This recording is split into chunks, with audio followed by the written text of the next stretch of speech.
Hello student, जीत IAS की online class में आपका स्वागत है। आज मेरा जो टॉपिक होगा उत्तराखंड के इतिहास में पंवार वंश। देखिए, इस टॉपिक से संबंधित जितने भी इंपॉर्टेंट क्वेश्चन होंगे, टॉपिक के लास्ट में एक पीडीएफ के माध्यम से मैं एक पेपर भी आपके साथ डिस्कस करूंगा और उसमें कुछ इस तरीके के फैक्ट हैं, जैसे कि आजकल हम एग्जाम में देखते हैं कि कुछ ऐसे फैक्ट आ रहे हैं जो जनरली स्टूडेंट्स को नहीं मिलते हैं। तो मैंने उन सभी तथ्यों को इस टॉपिक में लाने का प्रयास किया है। तो शुरुआत करते हैं पंवार वंश। पंवार वंश एक्चुअली में स्टूडेंट्स, ये जो मध्यकालीन इतिहास है, इस मध्यकालीन इतिहास यानी मिडवल हिस्ट्री में दो वंशों का महत्वपूर्ण स्थान है। इन दो वंशों में एक पंवार वंश है और दूसरा चंद वंश। चंद वंश, अगर हम ईस्ट उत्तराखंड की बात करते हैं तो ईस्ट उत्तराखंड में चंदों ने शासन किया और पंवारों ने वेस्ट उत्तराखंड में शासन किया। ये दोनों ही जो वंश हैं, ये एक दूसरे के समकालीन थे यानी पैरेलल थे और इनके संबंध भी आपस में बहुत अच्छे नहीं रहे, ये लगातार संघर्षरत भी रहे। अब देखिए, इनका जो ओरिजिन हो रहा है या उदय हो रहा है वो किस तरीके से हुआ। एक्चुअली में जो संपूर्ण उत्तराखंड है, इनसे पहले यहाँ पर कत्यूरियों का शासन था। कत्यूरियों का शासन था, लेकिन कत्यूरियों की स्थिति जब खराब हुई तो कत्यूरियों के जो सामंत थे, सामंत को फ्यूडल कहते हैं, सामंत बेसिकली इनके वंशज ही थे। वंशज इन्होंने अपने अपने क्षेत्रों में अपनी स्वतंत्रता घोषित कर दी और शासन करने लगे। देखिए, जब मैंने कत्यूरी डिस्कस किया था तो कत्यूरियों का जब पतन हो रहा था तो मैंने आपको 2-3 नाम भी बताए थे कि जैसे सीरा है, मैं नोट भी कर देता हूं, उस टॉपिक को थोड़ा सा डिस्कस करूंगा यहाँ पर। सीरा, डोटी, फलदाकोट आदि। तो देखिए, जिस तरीके से सीरा एक राज्य बना, डोटी राज्य बना। देखिए, डोटी की जो पहचान है ये वेस्ट नेपाल से है, वेस्ट नेपाल से है, नेपाल। और सीरा की पहचान पिथौरागढ़ से है, पिथौरागढ़ से है।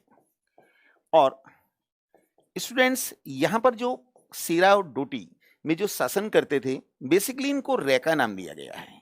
रेका, रेका थोड़ा सा इस पे भी मैं बोल देता हूं यहां पर। एक्चुअली में जो चंद थे, चंद शुरू में चंद कत्यूरियों के सामंत रहे और उसके बाद डोटी के भी अधीन रहे। और डोटी उस समय सीरा के अधीन था और डोटी राज्य को चंद शासक कर देते थे। लेकिन चंदों का एक शासक भारती चंद था जिसने डोटी को कर देना बंद कर दिया। परिणाम स्वरूप डोटी और भारती चंद के बीच एक युद्ध हुआ जिसमें भारती चंद की जीत हुई। और अब स्थिति ऐसी आई कि अब ये जो डोटी है, डोटी राज्य, ये चंदों का करद हो गया, यानी चंदों को कर देने लगा।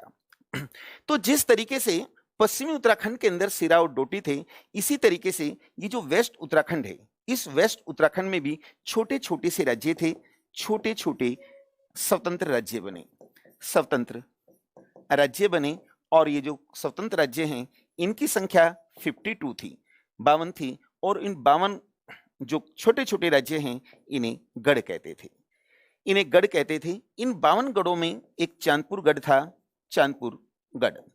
और चांदपुर गढ़ के जो लोग थे, ये शक्तिशाली भी थे, शक्तिशाली, और एम्बिशियस यानी महत्वाकांक्षी भी थे, महत्वाकांक्षी भी थे। तो इन 52 गढ़ों में चांदपुर गढ़ भी था। तो ये छोटी छोटी जो डायनेस्टी आप देख रहे हैं, राज्य देख रहे हैं, ये आपस में लड़ा करते थे और इन्होंने अपनी शक्ति को कमजोर कर लिया था। तो ऐसे में ये जो चांदपुर गढ़ है, इसने इन 52 गढ़ों को जीत लिया और जिससे मिलकर गढ़वाल बना, गढ़वाल। तो इसका मतलब यह है कि जो वेस्ट उत्तराखंड है, जिसे हम गढ़वाल कहते हैं, गढ़वाल, वहां पर चांदपुर गढ़ के जो शासक थे, उन्होंने शासन किया और इन्हीं को पंवार नाम दिया गया। तो पंवारों का जो शासन करेंगे पंवार, ये वेस्ट उत्तराखंड पे करेंगे, जिसे गढ़वाल कहते हैं। तो अब इनकी हम सोर्स ऑफ इंफॉर्मेशन देखेंगे, यानी इनकी जानकारी कहां से मिलती है। जानकारी देखिए, ये जो पंवार हैं, इनकी जानकारी, अगर हम ऑथेंटिक प्रमाणिक जानकारी की बात करते हैं तो ये अभिलेख जानकारी देते हैं। अभिलेख, वंशावली भी जानकारी देती है, वंशावली भी जानकारी देती है, और लिटरेचर यानी साहित्य भी जानकारी देते हैं।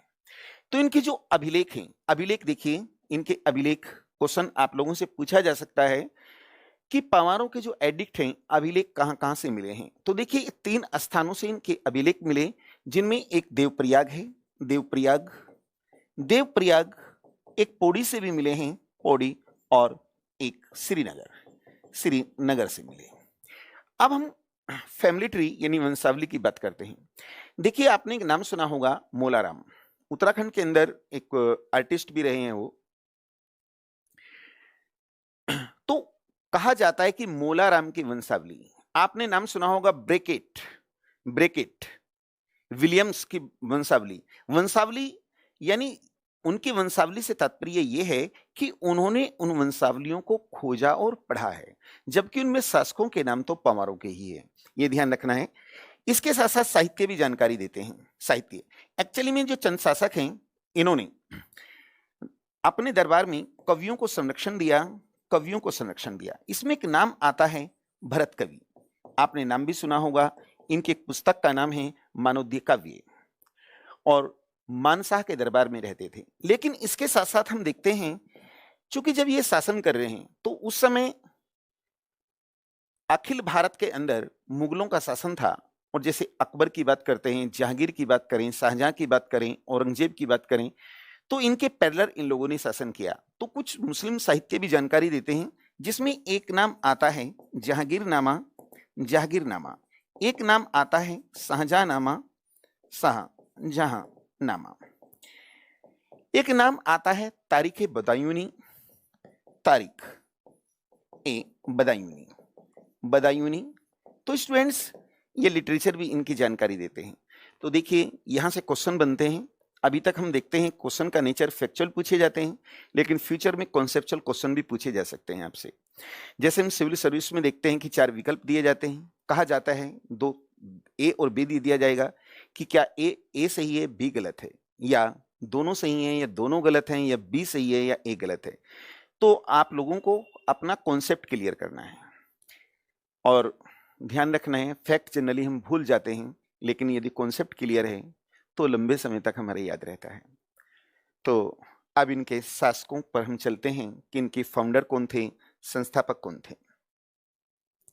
संस्थापक, देखिए स्टूडेंट्स, अगर हम बात करते हैं यहां पर इनके संस्थापकों की, तो यहां पर एक नाम आता है ब्रेकेट, ध्यान रखिए ब्रेकेट, और एक आता है विलियम्स, विलियम्स। तो इन दोनों की जो वंशावली है, दोनों की वंशावली से तात्पर्य इन्होंने उस वंशावली को खोजा है और पढ़ा है। तो इनकी वंशावली जो है के अनुसार इनका जो संस्थापक है, संस्थापक का नाम कनकपाल था, कनकपाल। अब ये कंफर्म तो नहीं कहा जा सकता, लेकिन इनकी वंशावली ज्यादा प्रमाणिक है, तो कनकपाल को ही संस्थापक माना जाता है। अब ये कनकपाल, इसकी एक छोटी सी कहानी है। एक्चुअली में गुजरात के अंदर जो धारा नगरी है, ये वहां का एक यात्री था जो उत्तराखंड में तीर्थ यात्रा के उद्देश्य से घूमने आया। लेकिन जब ये यहाँ पर आ रहा है तो जो चांदपुर गढ़ है, चांदपुर जो गढ़ है, गढ़ का जो शासक था जिसका नाम भानु प्रताप था, भानु प्रताप से इसकी मुलाकात हुई और भानु प्रताप इससे प्रभावित हुआ। भानु प्रताप ने इसे अपनी पुत्री का विवाह कर दिया और इसे अपना सक्सेसर यानी उत्तराधिकारी चुन दिया, अधिकारी चुन दिया। यानी ये कहानी कुछ कुछ बिल्कुल वैसे ही है जैसे चंदों की अगर हम बात करते हैं, सोमचंद इलाहाबाद के झूसी से घूमने के लिए आया था, बिल्कुल उससे मैच करती है। लेकिन ये जमाना अलग था जब लोग घूमने के लिए जाते थे, राजाओं से मुलाकात होती थी, अपनी पुत्रियों का विवाह कर देते थे टूरिस्ट के साथ और राजा बना देते थे।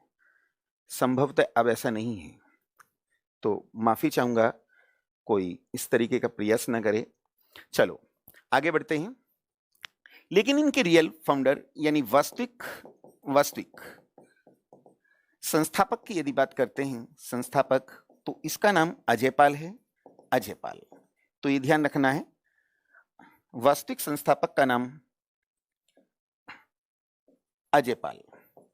देखिए इस अजयपाल ने अपनी जो पहली राजधानी है ये चांदपुर गढ़ को बनाया था, चांदपुर गढ़ को बनाया।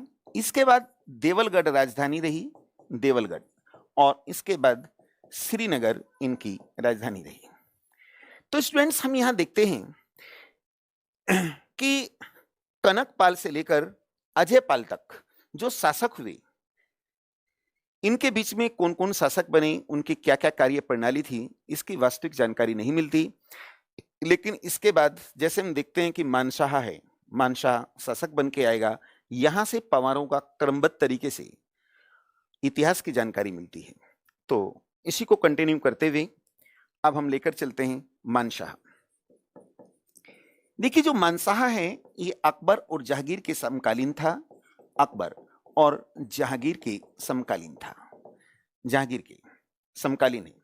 देखिए, मानशाह इसने जहांगीर से मुलाकात भी की थी, जहांगीर से इसने मुलाकात की, यानी जहांगीर को ने क्या किया, जहांगीर के पास ये भेंट आदि लेकर गया जिससे मुगलों से हमारे अच्छे संबंध बने रहे। मुलाकात की। ये जो मानशाह है इसका दरबारी कवि भरत कवि था, भरत कवि, और इसने मानोद्य काव्य की रचना की, मानोद्य काव्य की रचना की। देखिए स्टूडेंट्स, ये सब जानते हैं कि मानोद्य काव्य की रचना की, लेकिन यहाँ पर 2-3 फैक्ट बहुत ही इंपॉर्टेंट आ जाते हैं। जैसे क्वेश्चन पूछा जाएगा कि किस भाषा में है, तो ध्यान रखना है ये संस्कृत भाषा में है, संस्कृत। अब ये भरत कवि एक्चुअली में कवि भी है और इसके साथ साथ ये ज्योतिष का भी काम करता है। और ये जो भरत कवि है ये जहांगीर से भी मिला था, जहांगीर से भी मिला। जहांगीर इससे इतना प्रभावित हुआ कि जहांगीर ने इसे ज्योतिषा राय की उपाधि से सम्मानित किया था। देखिए, एक नया फैक्ट आपके सामने आ रहा है कि भरत कवि को ज्योतिषा राय की उपाधि किसने दी थी या जहांगीर ने इसे कौन सी उपाधि दी थी। बहुत अच्छा इंपॉर्टेंट फैक्ट है, देख लीजिए। इस मानशाह ने मानपुर नगर बसाया था, मानपुर नगर बसाया और इसे अपनी कैपिटल भी बनाया। इसके समय की एक महत्वपूर्ण घटना यह है कि तिब्बत में एक दावा प्रांत है, तो दावा प्रांत का जो शासक वो पंवार राज्य में लूटपाट करते थे, लेकिन मानशाह ने उस दावा प्रांत के शासक के ऊपर आक्रमण किया, उसकी हार हुई और उसे एक संधि के लिए बाध्य कर दिया। संधि की शर्त ये थी कि वो 1.25 सेर सोना और एक 4 सींग वाला मेंढा प्रत्येक वर्ष मानशाह को देगा। तो मानशाह मैंने डिस्कस किया स्टूडेंट्स। अब हम लेकर चलेंगे, इसके बाद एक शासक आता है और उसका नाम है श्यामशाह। श्यामशाह, देखिए जो श्यामशाह है ये भी जहांगीर के समकालीन है, जहांगीर के समकालीन है। इसने भी जहांगीर को उपहार आदि दिए थे, जहांगीर से मिला। अब क्वेश्चन ये पूछा जाएगा आपसे कि श्यामशाह की जहांगीर से जो मुलाकात हुई थी वो कहां पर हुई थी, तो ध्यान रखना है आगरा। ये जहांगीर से आगरा में मिला था। जहांगीर इससे इतना प्रभावित हुआ कि जहांगीर ने श्यामशाह को एक हाथी और एक आंसू यानी घोड़ा दान में दिया था। श्यामशाह योग्य शासक तो है, लेकिन इसका सबसे बड़ा दोष ये है कि ये विलासी प्रवृत्ति का है, चरित्र साफ सुथरा नहीं था। तो कहा जाता है कि जब इसकी मृत्यु हुई थी, तो इसकी मृत्यु के समय इसकी 7 पत्नियां सती हुई थी, सती हुई। बच्चों, इसके बाद अब एक नाम आता है महीपति शाह, और बहुत इंपॉर्टेंट क्वेश्चन वहां से बनता है। एक्चुअली में जो अनावश्यक बातें हैं उन चीजों को मैं पहले से ही छोड़ता आ रहा हूं, लेकिन जहां से क्वेश्चन बनते हैं मैं समझता हूं कि कोई भी फैक्ट तथ्य आप लोगों से अनटच यानी अछूता नहीं रहेगा। तो महीपति शाह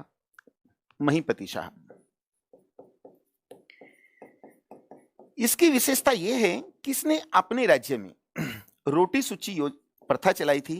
रोटी सूची एक प्रथा है, सामाजिक प्रथा ये चलाई। देखिए, बिल्कुल एक नया फैक्ट आपके सामने आया है। रोटी सूची प्रथा क्या है, किसने चलाई, ये पूछा जाएगा। लेकिन ये प्रथा क्या थी ये भी मैं डिस्कस कर देता हूं। एक्चुअली में इसमें ये व्यवस्था थी कि कोई भी व्यक्ति बिना वस्त्र उतारे भी भोजन बना सकता था। कल तक यहाँ ये व्यवस्था थी कि क्षत्रिय ब्राह्मण के हाथ का बना खाना खा सकता था, लेकिन ब्राह्मण नहीं खा सकता था। लेकिन अब ये सेवा शर्तें समाप्त हो गई। रोटी के लिए शुचि, यानी शुचि का मतलब सच्चा या शुद्ध समझा गया। तो रोटी शुचि प्रथा चलाई और इसके बाद है पृथ्वीपति शाह। देखिए, पृथ्वीपति शाह की विशेषता यह है कि इसने, इनके जो पूर्वज थे उन्होंने मुगलों के साथ जो अपने संबंध बनाए थे, संबंध बनाए, उसमें हमेशा मुगलों की अधीनता को या तो स्वीकार किया है या उनको नतमस्तक किया है। तो इसने अपने स्वाभिमान को समझते हुए अपने पूर्वजों की इस नीति को उलट दिया। तो जब ये शासक बना तो इसके राज्याभिषेक के समय शाहजहां ने खिल्लत और अपना दूत इसके पास भेजा, लेकिन इसने दूत का सम्मान नहीं किया और शाहजहां इसका विरोधी बन गया। शाहजहां ने इसके अंगेस्ट एक सेना भेजी। नाम मात्र की मुगलों की जीत हुई, लेकिन वर्षा के कारण उनकी स्थायी जीत नहीं थी। फिर उसके बाद इसने शाहजहां से एक समझौता किया और उसकी अधीनता को स्वीकार कर लिया। अधीनता, देखिए, अधीनता से तात्पर्य ये नहीं है यहां पर कि उसको टैक्स पे करेगा परमानेंट, नो। अर्थात जहां कल तक शाहजहां के लिए एक चैलेंजेस था, आज ये चैलेंजेस नहीं था। और यहां पर एक चीज महत्वपूर्ण मैं आपको और बताना चाहूंगा। एक्चुअली में 1658-59 में जब शाहजहां के समय उत्तराधिकार का युद्ध हुआ, एक्चुअली में शाहजहां का जो बड़ा बेटा है दारा शिकोह को अपना उत्तराधिकारी चुना था, लेकिन जो अन्य पुत्र थे उन्होंने उसे बादशाह स्वीकार नहीं किया। परिणाम स्वरूप उत्तराधिकार का युद्ध हुआ, तो जिसमें औरंगजेब की जीत हुई थी। तो दारा शिकोह जब देवराई का युद्ध हुआ उसमें मारा गया, तो उसका बेटा सुलेमान शिकोह ये वहां से चंद राज्य का एक शासक था, बाज बहादुर चंद, उसके पास आया, लेकिन वो दूरदर्शी था। उसने कूटनीति का प्रयोग करते हुए उसे कुछ उपहार, धन आदि देकर पंवार राज्य में भेज दिया। तो जब वो पंवार राज्य में आया तो ध्यान रखना, क्वेश्चन पूछा जा सकता है, तो वहां का शासक पृथ्वीपति शाह था। ये जो पृथ्वीपति शाह है ये उसे शरण देना चाहता था, लेकिन इसका एक बेटा है जिसका नाम मेदिनी शाह, इसने इस चीज को स्वीकार नहीं किया और मेदिनी शाह ने अपने पिता को गद्दी से उतारकर ये जो सुलेमान शिकोह ये औरंगजेब को सौंप दिया। देखिए स्टूडेंट्स, आप जनरली सुनते हैं कि औरंगजेब को सौंप दिया, लेकिन यहां भी एक थोड़ा सा मैं बदलाव करना चाहूंगा। औरंगजेब के पैरेलल कोंकण ट्रैक जो है वहां पर मराठों का शासन था। तो औरंगजेब का एक सेनापति है और उसका नाम जयसिंह था। याद कीजिए, पुरंदर की संधि यानी जयसिंह और शिवाजी के बीच हुई थी। यानी जयसिंह ने शिवाजी को पुरंदर के किले में घेर लिया था, लेकिन संधि पर अंतिम रूप से हस्ताक्षर औरंगजेब के होने थे। तो ऐसे में शिवाजी, अब देखिए, माफी चाहता हूं, मैंने कहीं का कहीं जोड़ दिया, लेकिन एक नया नाम आपके सामने ला रहा हूं, तो आपको जानकारी होनी चाहिए कि यह नया नाम कहां से आया। तो शिवाजी औरंगजेब से मिलने आगरा आए और आगरा में शिवाजी को जयपुर महल में रखा गया। जयपुर एक महल है आगरा में, आगरे के किले के अंदर। और जैसे शिवाजी की सुरक्षा का दायित्व जयसिंह पर था, लेकिन शिवाजी की देखरेख राम सिंह कर रहा था, जयसिंह का पुत्र। तो यहां पर ध्यान रखना है, यहां पर मेदिनी शाह ने सुलेमान शिकोह को जयसिंह के पुत्र राम सिंह को सौंपा था और राम सिंह ने औरंगजेब को सौंप दिया। लेकिन कोई बात नहीं, यहां कॉन्सेप्ट क्लियर करने के लिए मैंने इतना बोला है, ये आप समझ ही रहे हैं यहां पर। तो अब मैं लेकर चलता हूं मेदिनी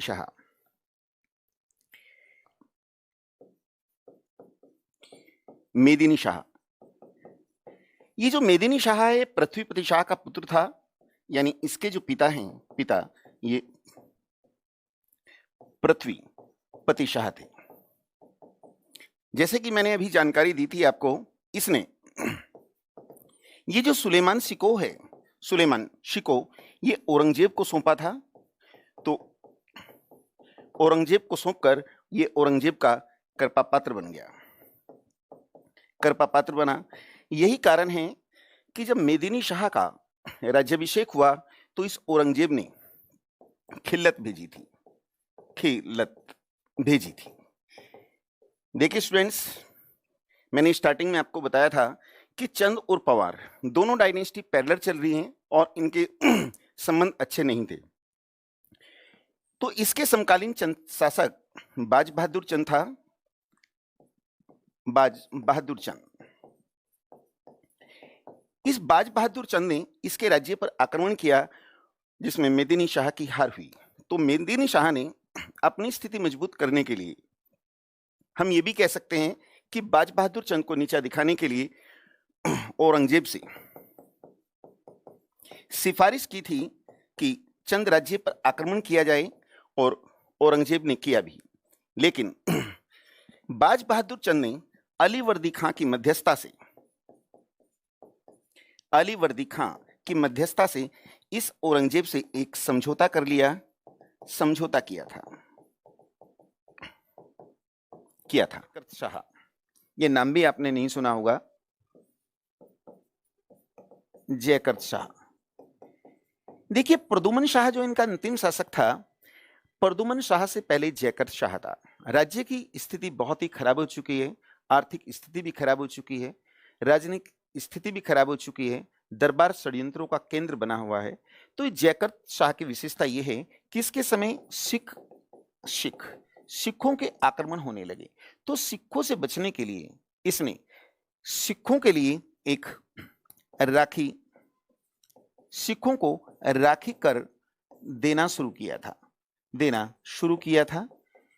अब देखिए बिल्कुल एक नया क्वेश्चन आपके सामने कि राखी कर किसने लगाया था। अब ये राखी कर क्या है?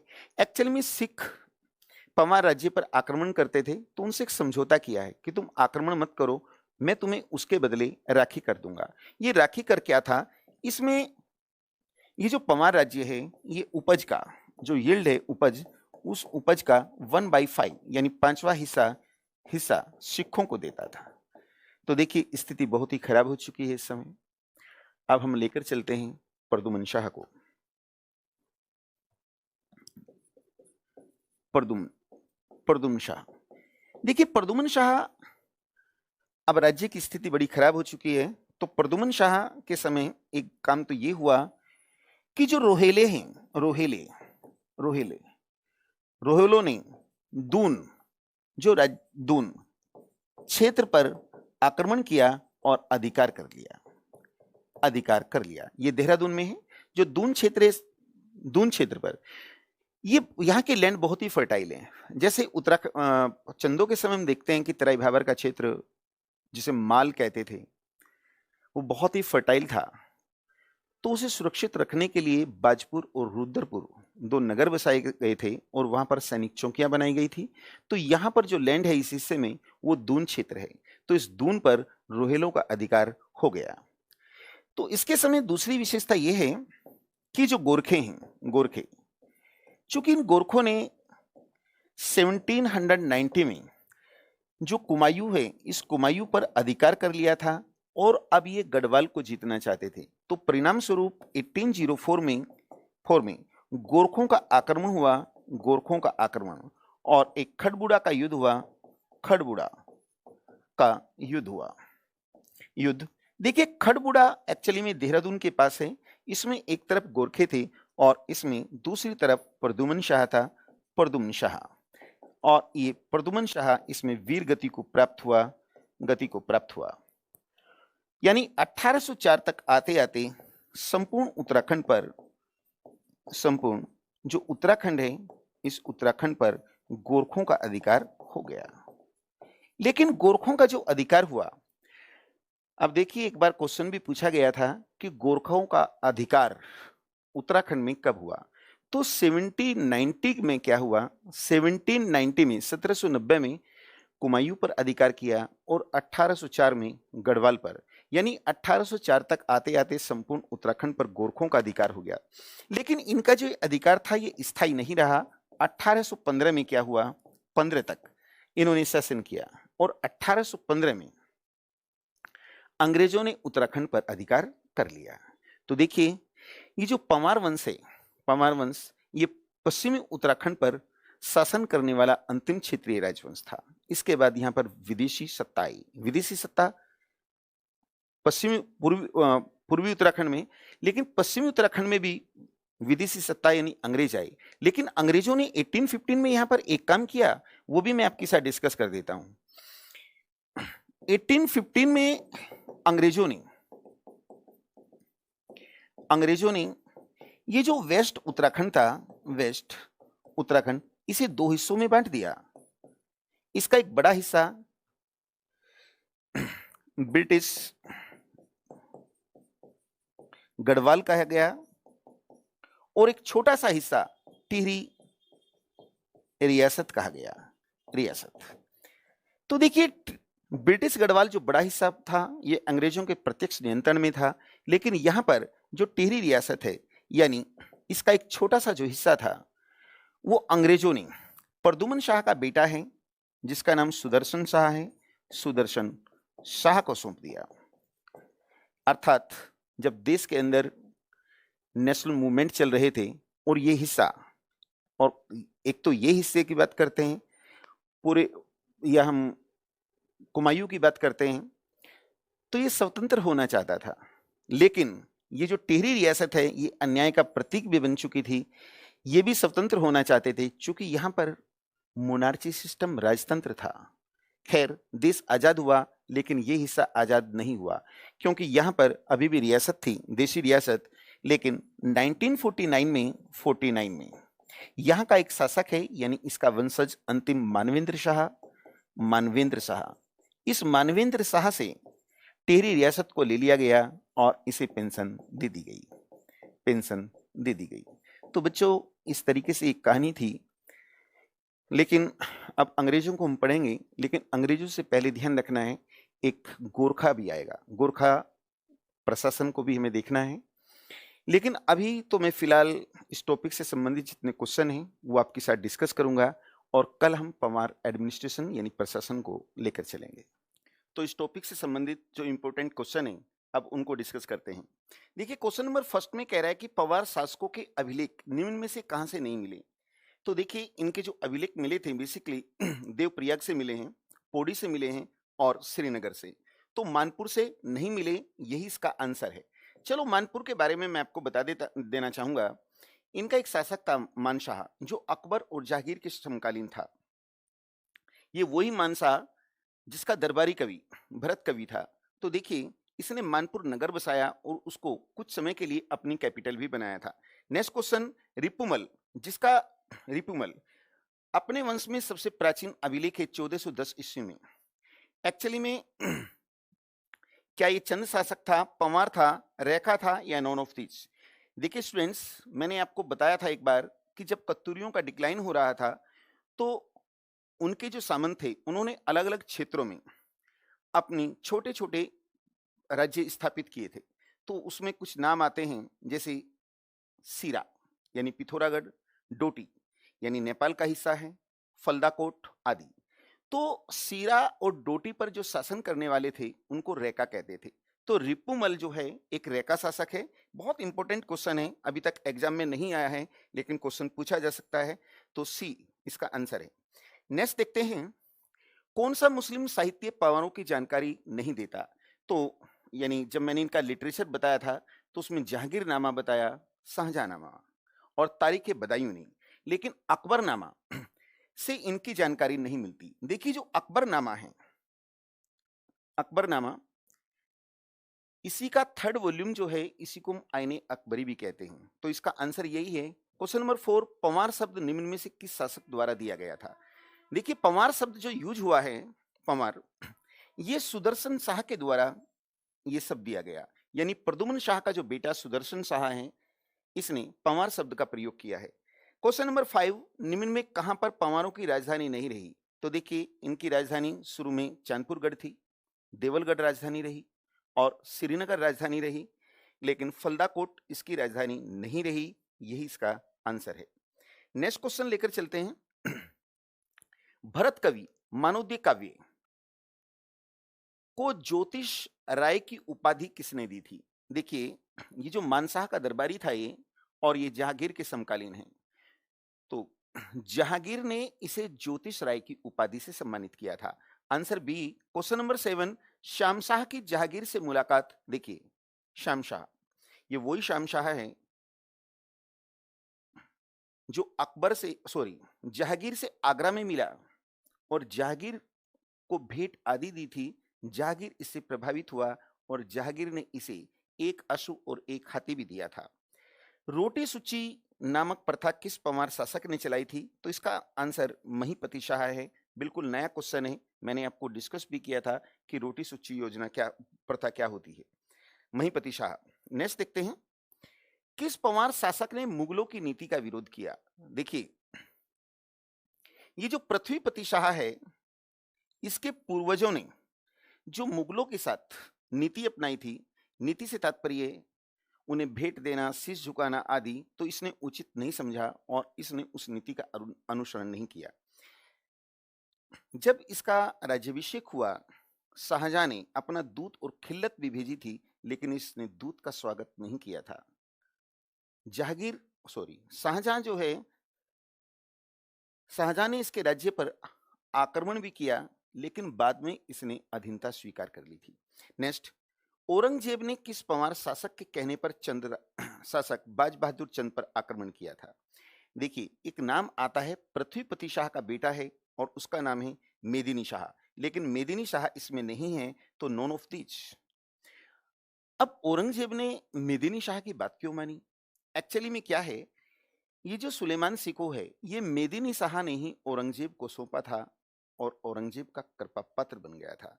नेक्स्ट क्वेश्चन देखते हैं, सिखों को राखी नामक कर किस पंवार शासक ने देना तय किया था? देखिए, एक नाम आता है मेदिनी शाह के बाद जयकर्त शाह और प्रदुमन शाह से पहले है। इस समय राज्य की आर्थिक स्थिति, राजनीतिक स्थिति बहुत ही खराब है। दरबार षड्यंत्रों का केंद्र बन चुका है, सैन्य शक्ति क्षीण हो चुकी है, तो सिख लोग आक्रमण करते थे। तो सिखों के आक्रमण से बचने के लिए इसने राखी कर देना स्वीकार किया था, जो उपज का 5वां हिस्सा होता था। नेक्स्ट, दून क्षेत्र पर रोहिलों का अधिकार किस पंवार शासक के समय हुआ? देखिए स्टूडेंट्स, अगर हम कुमायूं की बात करते हैं, जहां चंदों ने शासन किया, तो यहाँ पर तराई भाबर का जो क्षेत्र है, जिसे मालवी कहते हैं, वो बहुत ही फर्टाइल लैंड थी। तो यहाँ पर बेसिकली आक्रमण होते थे, तो इसको बचाने के लिए रुद्रपुर और बाजपुर नगर भी बसाए गए और वहां पर सैनिक चौकियां बनाई गई थी। इसी तरीके से हम देखते हैं कि वेस्ट उत्तराखंड के अंदर जो दून क्षेत्र है, वहां की लैंड बहुत ही फर्टाइल है, उपजाऊ भूमि है, तो उस पर रोहिल ने आक्रमण किया और अधिकार कर लिया। तो ये जो हुआ, ये प्रदुमन शाह के समय हुआ था।